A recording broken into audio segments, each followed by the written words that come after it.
When measuring your fan or AC unit on the Promaster, you will measure the length and width of the vent and the distance from the back of it to the center of one of the factory mounting points.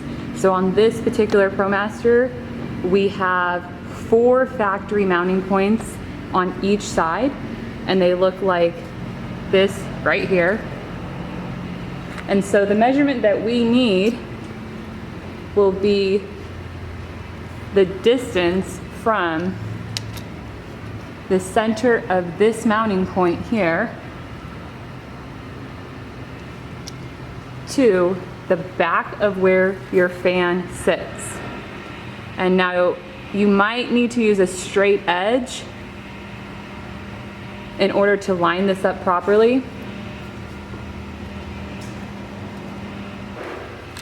Now, a mistake that a lot of customers make is that they want to provide us the distance from here to here, but as long as your fan is centered, we do not need that measurement.